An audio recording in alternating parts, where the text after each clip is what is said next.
Transform your habits. Learn how psychology makes it easier for you to live healthy and actually stick to your goals.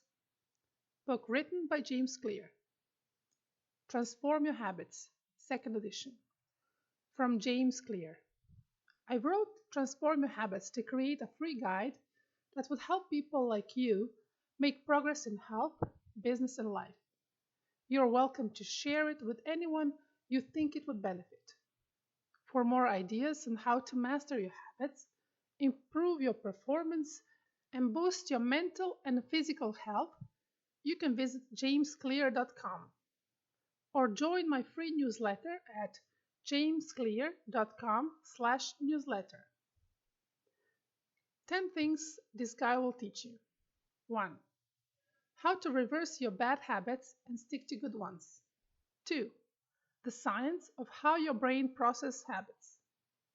3. The common mistakes most people make and how to avoid them. 4. How to overcome a lack of motivation and willpower. 5. How to develop a stronger identity and believe in yourself. 6. How to make time for new habits, even when your life gets crazy. 7. How to design your environment and make success easier. 8. How to make big changes in your life without overwhelming yourself. 9. How to get back on track when you get off course with your goals. 10. And most importantly, how to put these ideas into practice in a real life. Why is it so hard to stick to good habits? It seems to be remarkably easy to fall into unhealthy routines.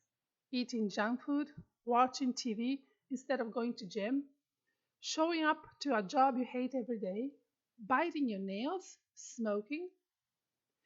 There's no shortage of unhealthy and unproductive behaviors, and we all struggle with them from time to time. But why? You want to live a healthy, fulfilling, and remarkable life. And every now and then, you probably get really motivated and inspired to make a change. So how come it is more likely that this time next year, you'll be doing the same thing rather than doing something better? Why is it so hard to stick to your good habits? I believe that is because we usually try to make changes in the wrong way. And in this guide, I'm going to share a blend of science and real-world experiences that share a better strategy for making long-term changes in your life. Let's get started. The common mistakes you want to avoid. Your audacious life goals are fabulous. We are proud of you for having them. But it's possible that those goals are designed to distract you from the thing that really frightens you. The shift in daily habits. That would mean a reinvention of how you see yourself. Seth Godin. Transformation and overnight success get a lot of hype, for good reason. Who wouldn't want to be more successful in less time? But there's the problem. When you hear about a dramatic transformation, like someone losing 100 pounds, or an incredible success story, like someone building a $1 million business in 1 year, the only thing you know is the event that people are talking about. You don't hear anything about the process that came before it, or about the habits that led to eventual result. It's easy to let these incredible stories trick you into doing too much too soon. I know, I've done it. When you get motivated and inspired to take your life to the next level, it's so easy to get obsessed with the result. I need to lose 20 pounds, or 40, or 60, or 100. I need to squat 300 pounds, or 400, or 500. I need to meditate 3 days per week, or 5 or 7, or thousands of other variations of your life goals. It's natural to think that we need the result, the transformation, the overnight success. But that's not what you need. You need better habits. It's so easy to overestimate the importance of one defining moment and underestimate the value of making better decisions on a daily basis. Almost every habit that you have, good or bad, it is the result of many small decisions over time. And if it's true, If the problems you're facing now are the results of thousands of small decisions made over the course of years, then wouldn't it make sense that path to success, health, strength, joy, fulfillment, meaning, and vitality would also be through thousands of daily decisions? And yet, how easily we forget this when we want to make a change. When you become obsessed with achieving a result quickly, the only thing you think about is how to get to your goal. And you forget to realize that our process for achieving goals is just as important as whether or not you achieve them at all. The desire to achieve results quickly fools you into thinking that the result is the prize. But there's the truth. Becoming the type of person you want to become, someone who lives by stronger standards, someone who believes in themselves, someone who can be counted on by the people that matter to them, is about the daily process you follow and not the ultimate product you achieve. Why is this true? Because your life today is essentially the sum of your habits. How in shape or out of the shape are you? A result of your habits. How happy or unhappy you are? A result of your habits. How successful or unsuccessful you are? A result of your habits. What you repeatedly do, e.a., what you spend time thinking about and doing each day, ultimately forms the person you are, the things you believe, and the personality that you portray. The most common mistake that people make is setting their sight on the event, a transformation, an overnight success they want to achieve, rather than focusing on their habits and routines. I've been guilty of this just like everyone else, and even today, I'm still learning how to master my habits just like you. But over time, I've discovered a helpful blend of academic research and real world experiences that have allowed me to make progress in many areas of life. In this guide, I want to share that progress with you so that you can avoid chasing another overnight success and actually stick to your goals for the long term. Let's get started by talking about the science of sticking to good habits. The science of how your habit works, the 3 R's of habit change. There's a simple 3-step pattern that every habit follows. I call this pattern the 3 R's of habit change. And it goes like this. 1.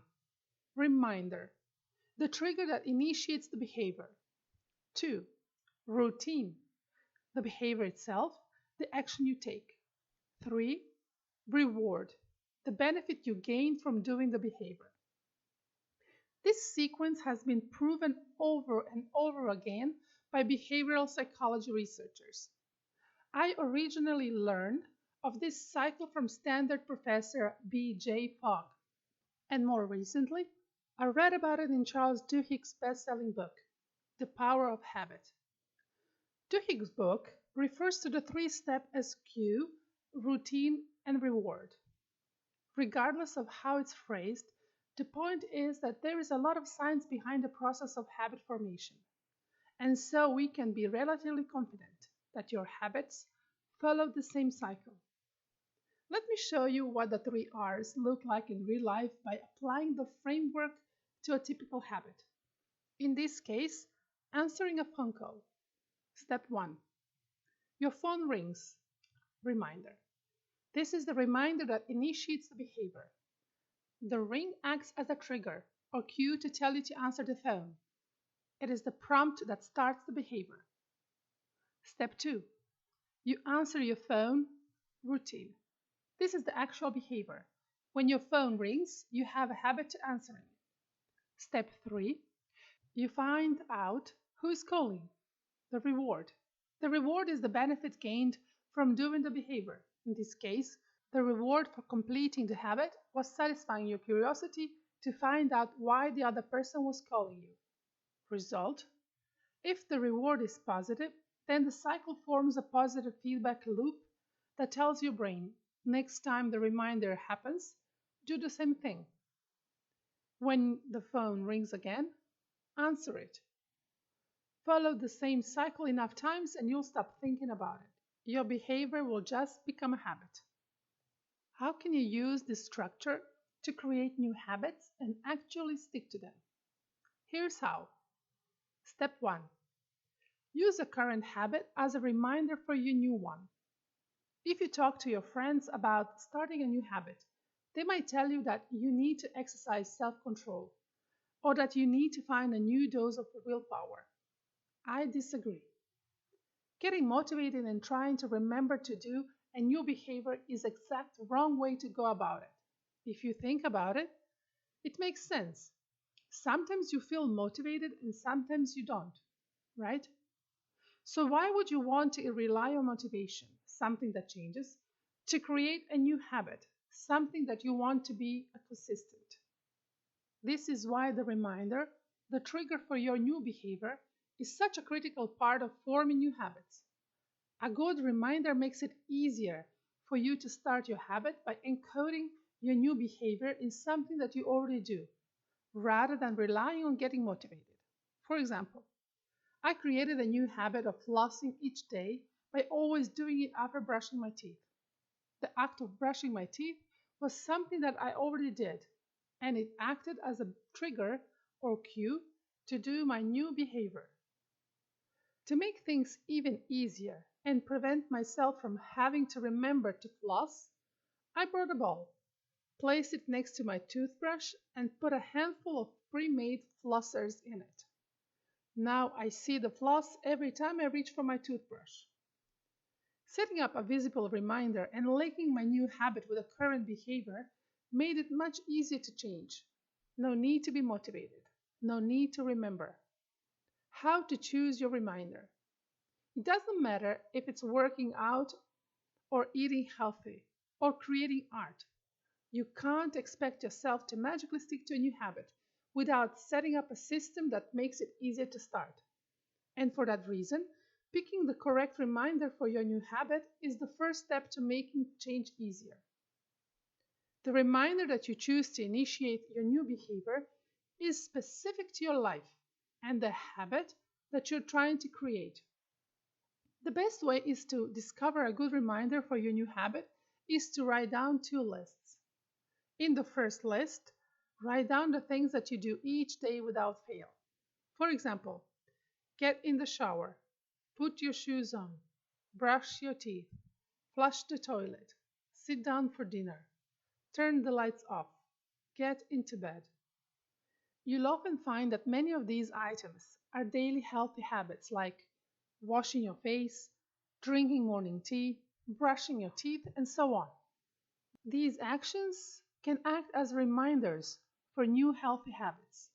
For example, after I drink my morning tea, I meditate for 60 seconds. In the second list, write down the things that happen to you each day.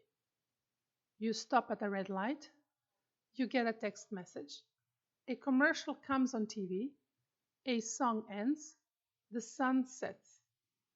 These events can also act as triggers for your new habit. For example, if you wanted to, when a commercial comes on TV, I do 5 push-ups. With these 2 lists, you'll have a wide range of things that you already do and already respond to each day. Those are the perfect reminders for new habits. For example, let's say you want to feel happier. Expressing gratitude is the one proven way to boost happiness. Using the above list, you could pick the reminder, sit down for dinner, and use it as a cue to say one thing that you're grateful for today. When I sit down for dinner, I say one thing that I'm grateful for today. That's the type of small behavior that could blossom into more grateful outlook on life in general. Step 2. Make your habits incredibly easy to start. Make it so easy you can't say no. Leo Babauta. As I mentioned in the beginning of this guide, it is incredibly easy to get caught up in the desire to make massive changes in your life. We watched incredible weight loss transformation and think that we need to lose 30 pounds in the next 4 weeks. We see elite athletes on TV and wish that we could run faster and jump higher tomorrow. We want to earn more, do more, and be more right now. I felt those things too, so I get it. And in general, I applaud the enthusiasm. I'm glad that you want great things for your life, and I want to do what I can to help you achieve them. But it's important to remember that lasting change is a product of daily habits, not once in a lifetime transformations. If you want to start a new habit and begin living healthier and happier, then I have one suggestion that I cannot emphasize enough. Start small. In the words of Leo Babauta, make it so easy that you can't say no. How small? Stanford professor B.J. Fogg suggested that people who want to start flossing begin by flossing only one tooth, just one. In the beginning, performance doesn't matter. What does matter is becoming the type of person who always stick to your new habit, no matter how small or insignificant it seems. You can build up to the level of performance that you want once the behavior becomes consistent. Your framework. Pick a new habit you want to start. Now ask yourself, how can I make this new behavior so easy to do that I can't say no? Step 3. Always reward yourself. It's important to celebrate. I think that's just as true in life as it is with habits. When it comes to sticking to a better habit, there is an important reason to always reward yourself. We want to continue doing things that makes us feel good. And that is why it is especially important that you reward yourself each time you practice your new habit. For example, if I'm working towards a new fitness goal, then I'll often tell myself at the end of the workout, that was a good day, or good job, you made progress today. If you feel like it, you could even tell yourself victory or success each time you do your new habit. I haven't done this myself, but some people swear by it. Floss one tooth, victory!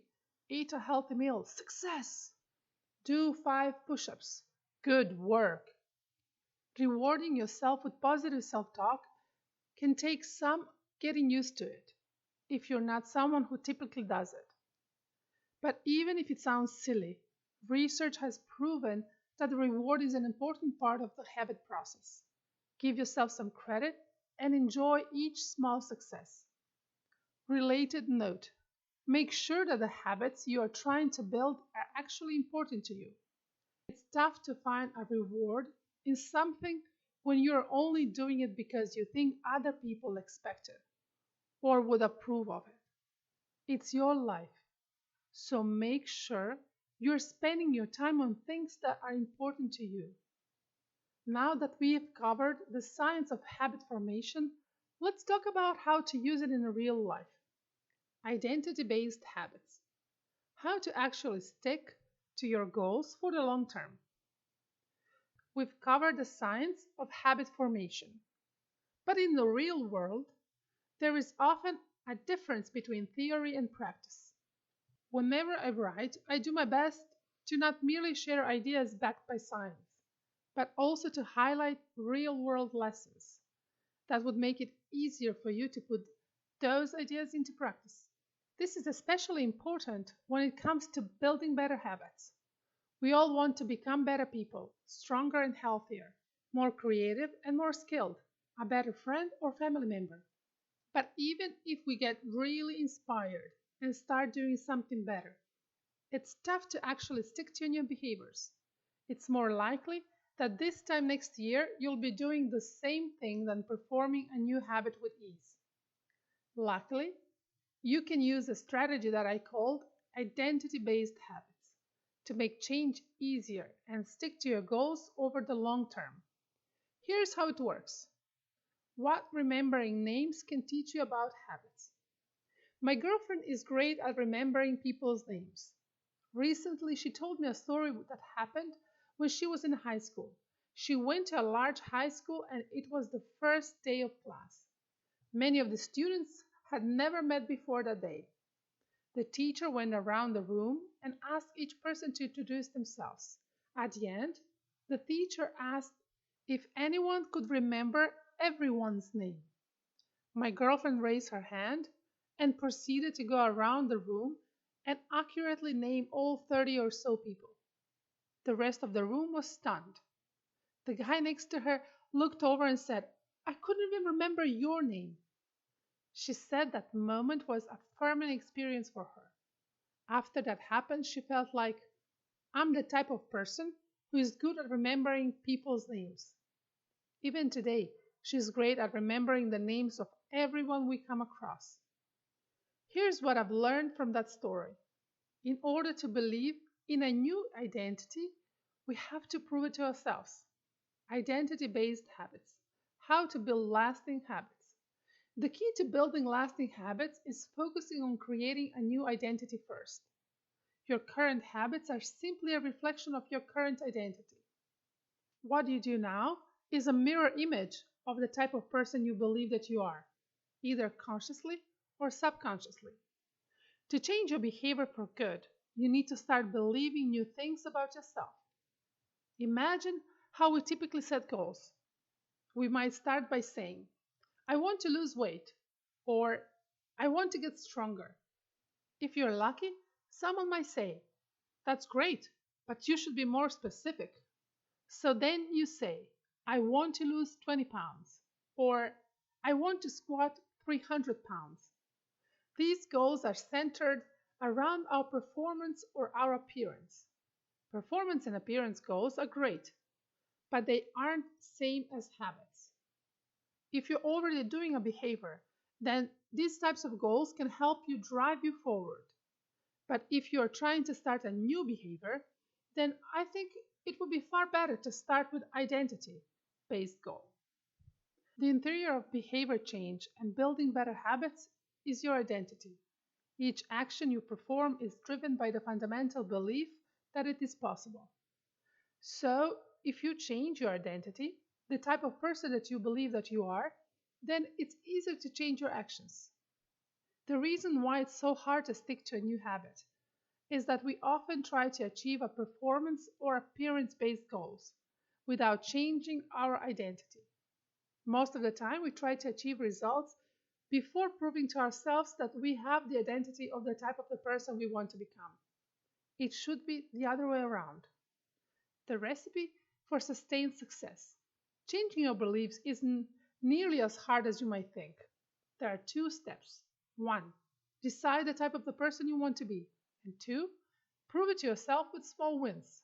Note, I cannot emphasize enough how important it is to start with incredibly small steps. The goal is not to achieve results at first. The goal is to become the type of person who can achieve those things. For example, a person who works out consistently is the type of the person who can become strong. Develop the identity of someone who works out first and then moved on to performance and appearance later.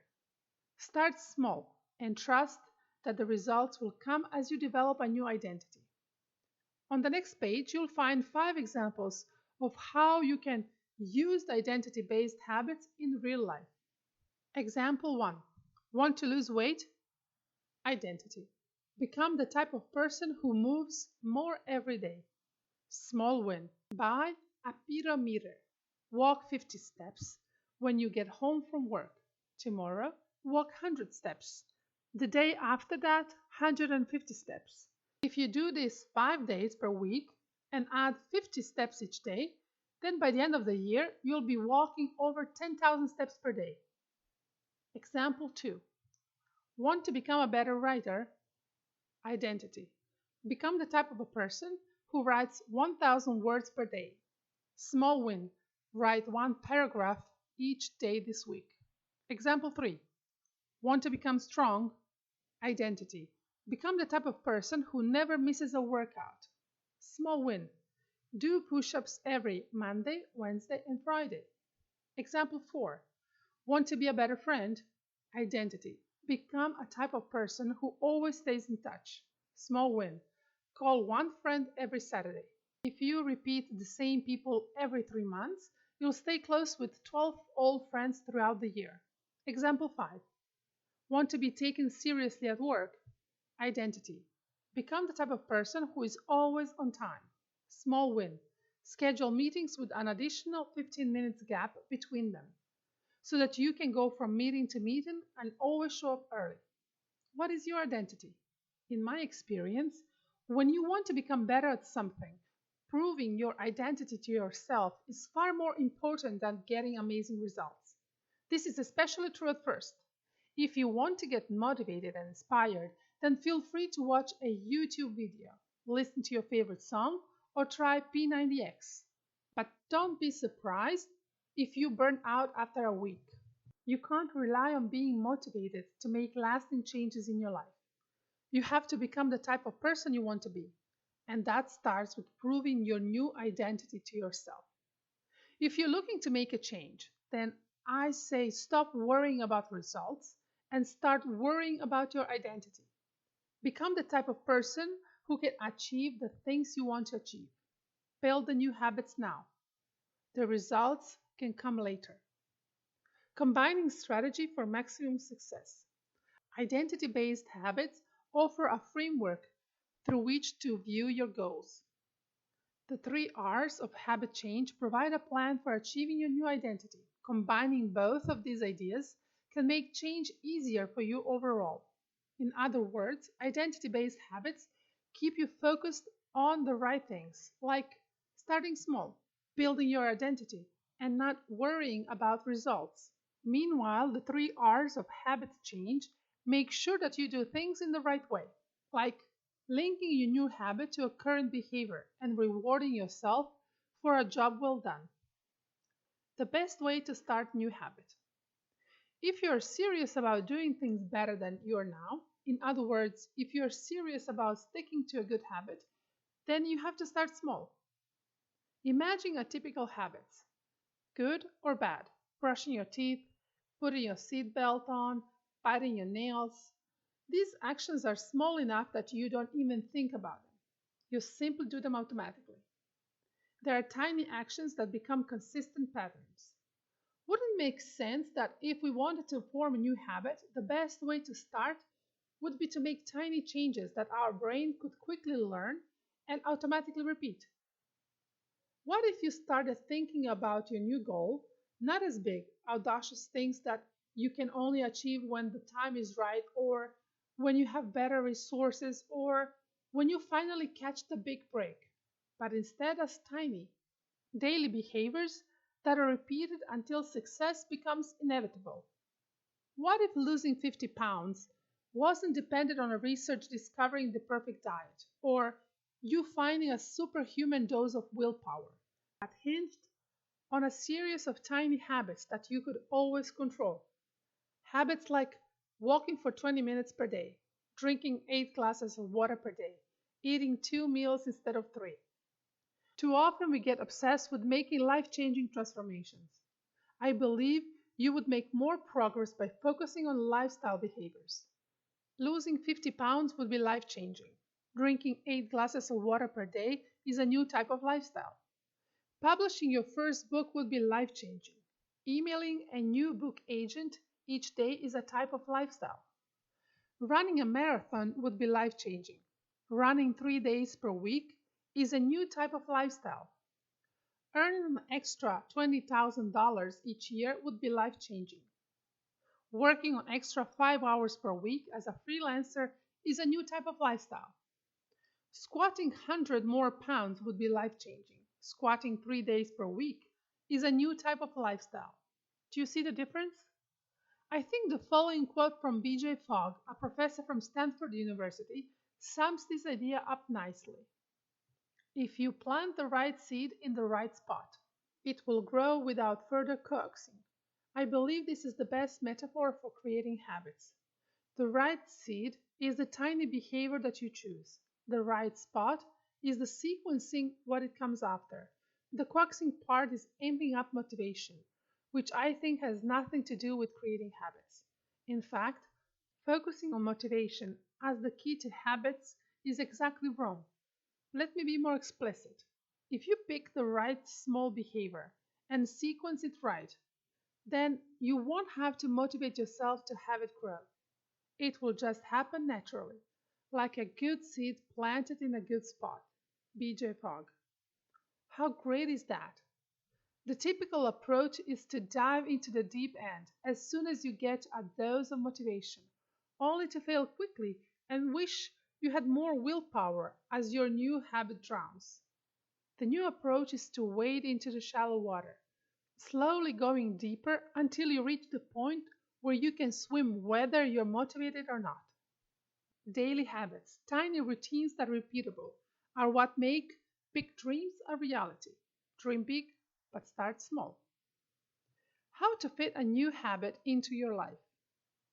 Knowing how to make changes is one thing, but fitting new goals into your life is something else entirely. Making changes is tough. Whenever your schedule gets crazy, the inertia of life can pull you away from your goals and right back into your old habits. How can you overcome this tendency to fall off course and make time for new goals in your schedule? Using the strategies already mentioned in this guide, like 3 R's of habit change and identity based habits, will help keep you on track. But those strategies aren't the only tools at your disposal. In this section, I'll share another way to stick to good habits that doesn't require incredible doses of willpower or remarkable motivation. I'll also share 2 examples of how I've used this strategy successfully in my own life. The problem with how we usually set goals. If you're anything like the typical human, then you have dreams and goals in your life. In fact, there are probably many things, large and small, that you would like to accomplish.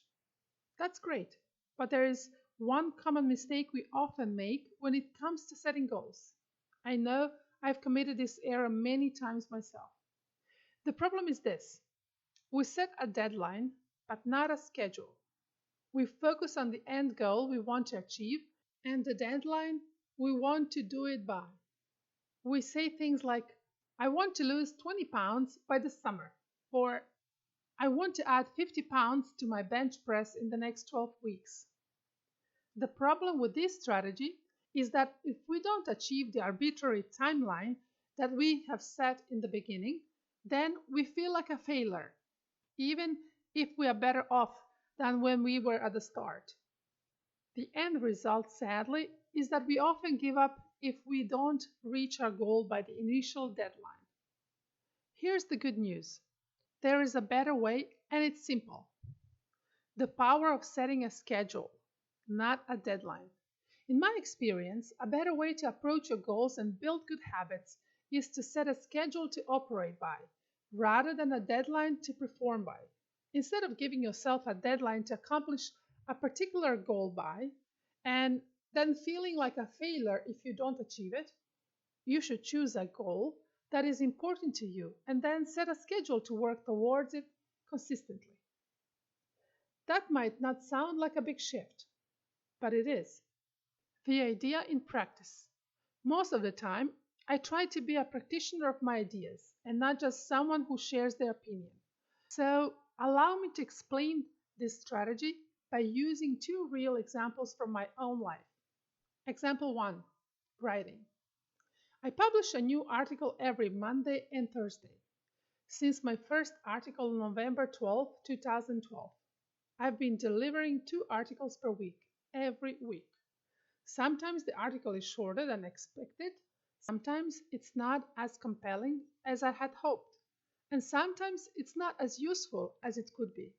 But it gets out to the world nonetheless. Of course, I didn't always operate on Monday-Thursday schedule. In fact, I came up with this reason for actively avoiding a schedule. I told myself I do my best writing when I'm inspired, so I'll wait until I get the urge to write. I assumed that if I wasn't doing my best work, then I shouldn't be doing it at all. The problem with that strategy is that my output was erratic at best. It took me a while to realize it, but it's not about always doing your best work. It's about doing the best you can on a consistent basis. Once I stopped focusing on results and simply held myself to a consistent schedule, my work and my output improved. In the first 6 months after I started writing 2 times per week, I wrote more in quantity and better in quality than in previous 2 years. It doesn't matter what you're doing if you only work when you feel motivated. Then you'll never be consistent enough to make significant impact on your life. Example 2. Exercise. In August 2012, I decided that I wanted to do 100 push-ups in a row with strict form. When I tried it in the first time, I only got 36. In the past, I might have set a deadline for myself. Do 100 push-ups by December 31st. This time, I decided to set a schedule for my workouts. I started doing push-up workout every Monday, Wednesday, and Friday. There was no total push-up goal for any single workout. The goal is simply to do the workout. Just like there is no single goal for any article I write. The goal is simply to write the article. I'm still on my way to 100 consecutive push-ups. My current best is 80 in a row. But in the 9 months that I have followed since I began, I have kept my Monday, Wednesday, Friday schedule and completed over 100 push-up workouts. Focus on the practice, not the performance. Do you see how the two examples above are different than most goals we set for ourselves? In both cases, writing and exercise, I made consistent progress towards my goals, not by setting a deadline for my performance, but by sticking to a schedule. The focus is on doing the action, not on achieving X goal by a certain date. If you want to be the type of a person who accomplishes things on a consistent basis, then give yourself a schedule to follow, not a deadline to race towards. How to make big changes without overwhelming yourself. I'm a big proponent of doing one thing at a time. There is a mountain of scientific research showing that multitasking and dividing your attention is less productive than staying focused on a single goal. But what if you want to change multiple things in your life? What if you want to get better at more than one thing? And you want to do it right now? Well, I've got good news. Thanks to Keystone Habits, you can actually focus on a single thing and improve your life in multiple areas at the same time. Let's talk about the Keystone Habits and how you can use them in your life. The power of Keystone Habits. The Keystone Habits is a behavior or routine that naturally pulls the rest of your life in order. I first heard about this idea in Charles Duhigg's book, The Power of Habit. When I started looking at my own life, I began to notice a few routines that led to a better behavior elsewhere. For example, funny things happen when I lift weights. When I work out, I want to eat better, even though I could reward myself with chocolate bars and ice cream. I feel like eating healthy, unprocessed food. When I start working out after exercising, I seem to be more productive. My mind is clearer and my writing is crispier. Thoughts flow easily. And at the end of the day, I fall asleep quickly. I tend to sleep more and feel fresh when I wake up. And when I don't exercise, I see the opposite effect. I'm more prone to eating junk food. I stay up later, get distracted more easily, and I waste time on unimportant tasks. Stress builds and I start to feel tension in my back. In other words, fitness is the keystone habit that puts the rest of my life in place. I don't have to think about eating better. I don't have to force myself to focus on getting things done. I'm always on top of my game. But on the days I train, everything seems to come a little bit easier. Exercise naturally pushes me towards my best self. What are your keystone habits? Improving your lifestyle and becoming the type of person who has their act together isn't nearly as hard as you might think. In fact, you might need just one keystone habit before the dominoes start falling everywhere. If you have multiple things that you would like to improve, imagine how much easier it would be for you to do if you discovered one or two keystone habits that naturally put you on the right path to success. The good news? You probably already know what these behaviors are for you. What is the one thing that, when you do it, your day seems to go more smoothly? For me, it is working out. Meanwhile, the other people swear by morning run, and you'll find a dozen of CEOs who claim their daily meditation habit is the key to their success. No matter what your keystone habit is, it is worth your time to focus on it and do more of it. The right habit, when done consistently, can impact your life in many ways. How to get back on track after slipping up. Habit formation hinges on your ability to bounce back. There will always be a moment when following your regular routine is basically impossible. But small hiccups don't make you a failure, they make you human. The most successful people in the world slip up on their habits too. What separates them isn't their ability to avoid mistakes, it's their ability to get back on track quickly. The important thing to realize is that the best strategy isn't to avoid failure, it's to plan for it.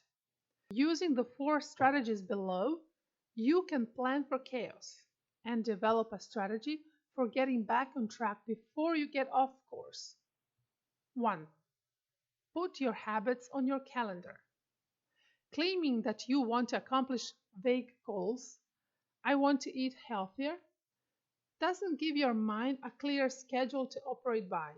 Your habits need a time and place to live in your life. Want to get back on track with your writing schedule? 9 a.m. on Monday morning, butt in chair, hands on keyboard. That's when this is happening. Want to exercise? Give yourself a time and place that it needs to happen. 6 p.m. every Monday, Wednesday, and Friday. I'll see you in the gym. The bottom line is this. It might be nice to tell yourself that you're going to change, but getting specific makes it real and gives you a reason and a reminder to get back on track whenever you slip up. Soon is not a time, and some is not a number. When and where exactly are you going to do this? Do you have a system in place to automatically remind you to do your new habit? Note, another way to automatically remind yourself is by tying your new habit to a current behavior. For more on this, go back to read chapter 2. 2. Stick to your schedule, even in small ways. It's not the individual impact of slipping up that is a big deal. It's the cumulative impact of never getting back on track.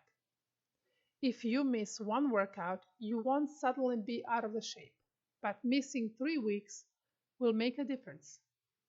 For that reason, it is critical to stick to a schedule, even if it's only in a very small way.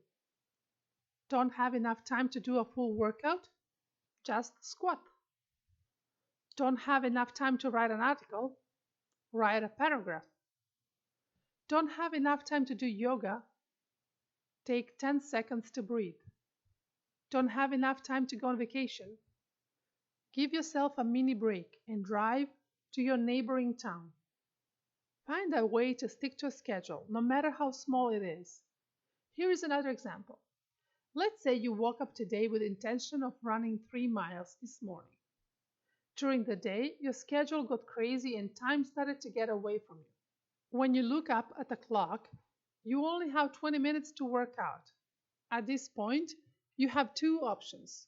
The first option is to say, 20 minutes isn't enough time to change my clothes, put my running shoes on, and work out. At this point, you'll probably convince yourself that your time is better spent getting caught up on emails or making a phone call you've been putting off, or 1,000 other alternatives. This is what I would usually have done in the past. Get pressed for time and come up with a good reason for not working out at all. The second option is to reduce the scope, but stick to the schedule. You could tell yourself, 20 minutes isn't enough time to get changed and run 3 miles, but it's enough time to put on my shoes and run 5 sprints. On a daily basis, the impact of doing 5 sprints isn't that significant, especially when you had planned to run 3 miles. But the cumulative impact of always staying on the schedule is huge. Furthermore, this strategy allows you to prove to yourself that you can get something done even when the situation isn't ideal. It's the cumulative impact of always sticking to your schedule that will carry you to a long-term success. That's how little goals become lifetime habits. 3. Have someone who expects something of you. I've been on many teams throughout my athletic career. You know what happens when you have friends, teammates, and coaches expecting you to be at practice? You show up. The good news is that you don't have to be on the team to make this work. Talk to strangers and make friends in the gym. Simply knowing that a familiar face expects to see you can be enough to get you to show up. 4. Design an environment for success. If you think that you need more motivation or more willpower to stick to your goals, then I have a good news. You don't. Most of us acknowledge that the people who surround us influence our behaviors, but the connection between the items that surround us and our behaviors is less obvious.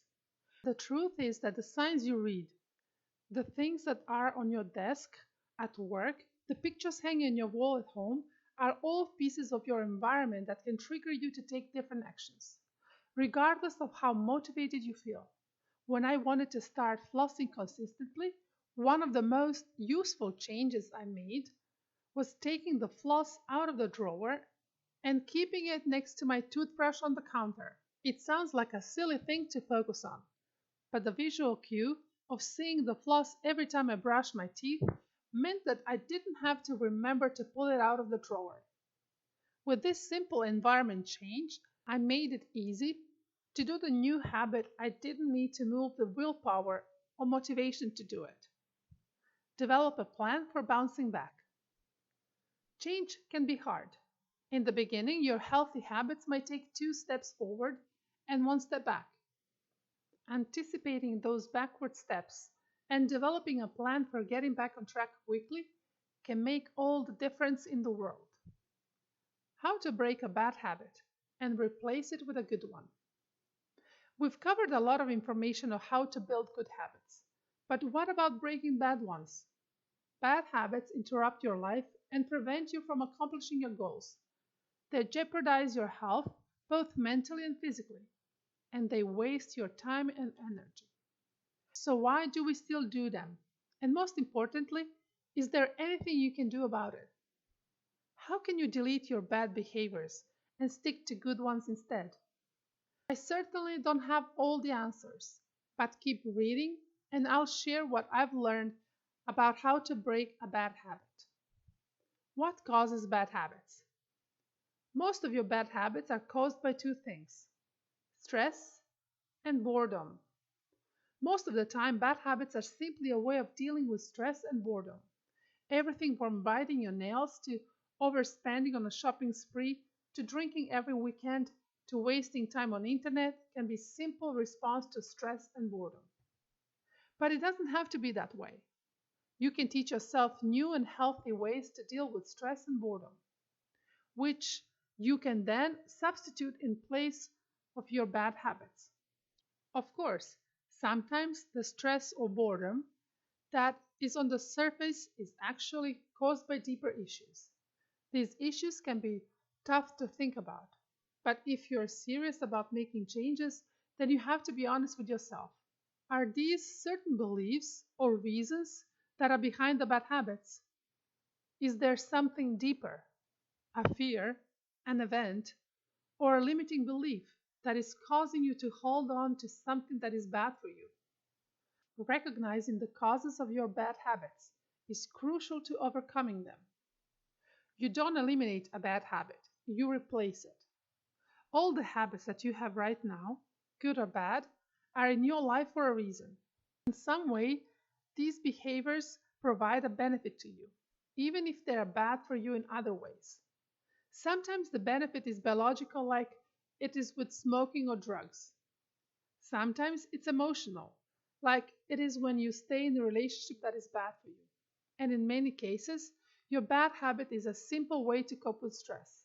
For example, biting your nails, pulling your hair, tapping your foot, or clenching your jaw. These benefits or reasons extend to smaller bad habits as well. For example, opening your email box as soon as you turn on your computer might make you feel connected. At the same time, looking at all those emails destroys your productivity, divides your attention, and overwhelms you with stress. But it prevents you from feeling like you're missing out, and so you do it again. Because bad habits provide some type of benefit in your life, it is very difficult to simply eliminate them. This is why simplistic advice like just stop doing it rarely works. Instead, you need to replace a bad habit with a new habit that provides a similar benefit. For example, if you smoke when you get stressed, then it's a bad plan to just stop smoking when it happens. Instead, you should come up with a different way to deal with stress and insert the new behavior instead of having a cigarette. In other words, bad habits address certain needs in your life. And for that reason, it is better to replace your bad habits with a healthier behavior that addresses the same need. If you expect yourself to simply cut out the bad habits without replacing them, then you'll have a certain needs that will be unmet. And it's going to be hard to stick to a routine or just don't do it for very long. How to break a bad habit. Here is some additional ideas for breaking your bad habits and thinking about the process in a new way. Choose a substitute for your bad habit. You need to have a plan ahead of time for how you will respond when you face the stress or boredom that promotes your bad habit. What are you going to do when you get the urge to smoke? Example, breathing exercises instead. What are you going to do when Facebook is calling to you to procrastinate? Example, write one sentence for work. Whatever it is, and whatever you're dealing with, you need to have a plan for what you will do instead of your bad habit. Cut out as many triggers as possible. If you smoke when you drink, then don't go to the bar. If you eat cookies when they are in the house, then throw them all away. If the first thing you do when you sit on the couch is pick up the TV remote, then hide the remote in a closet in a different room.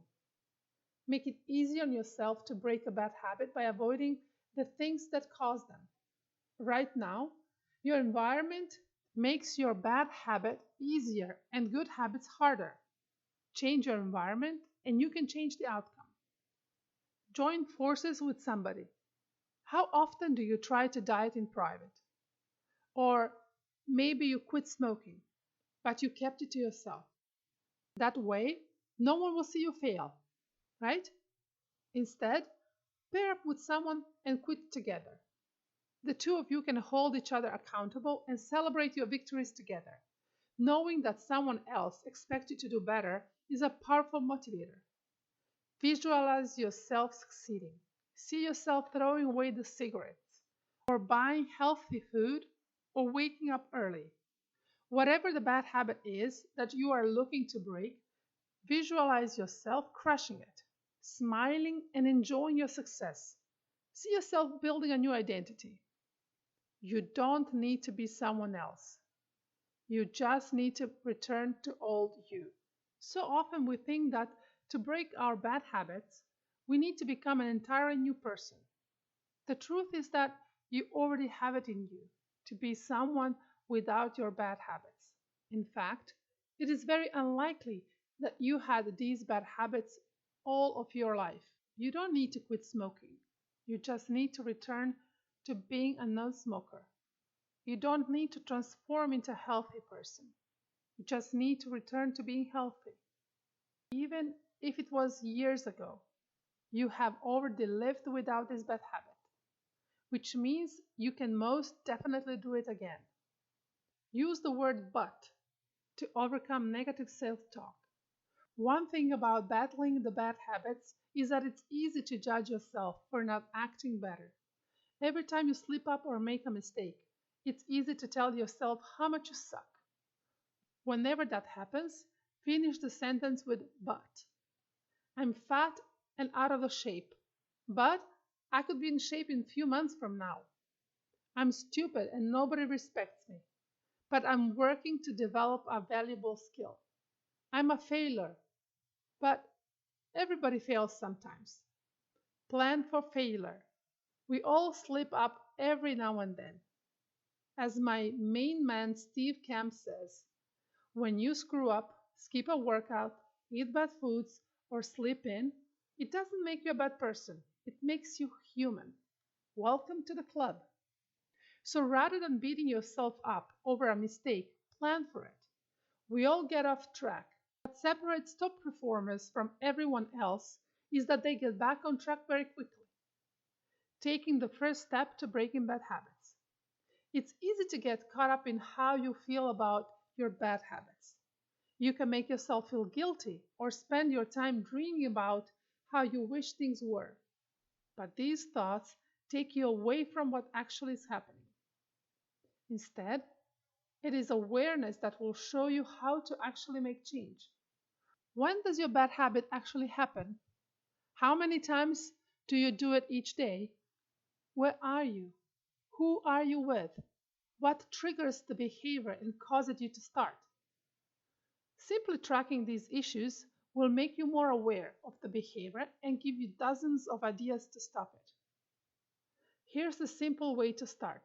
Just track how many times per day your bad habit happens. Put a piece of paper in your pocket and a pen. Each time your bad habit happens, mark it down in your paper. At the end of the day, count up all the tally marks and calculate your total. In the beginning, your goal isn't to judge yourself or feel guilty about doing something unhealthy or unproductive. The only goal is to be aware of when it happens and how often it happens. Wrap your head around the problem by being aware of it. Then, you can start to implement the ideas in this article and break your bad habit. Breaking bad habits takes time and effort, but mostly takes perseverance. Most people who end up breaking their bad habits try and fail multiple times before they can make it. You might not have the success right away, but that doesn't mean you can't have it at all. The next step, where to go from here.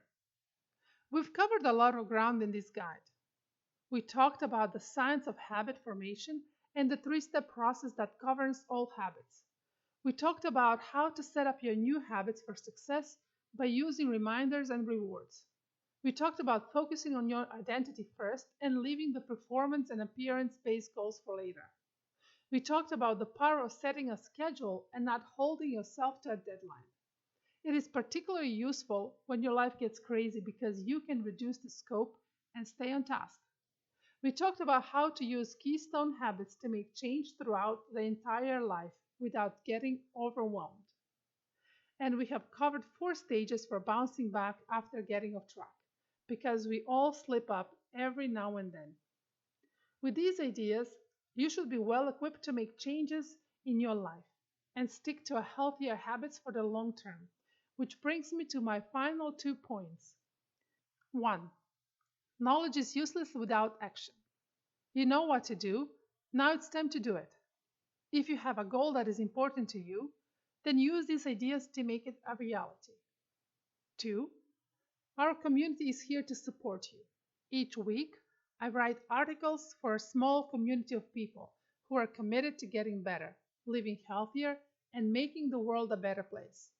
For my part, I do my best to help them achieve their goals, and I'd like you to do the same for you.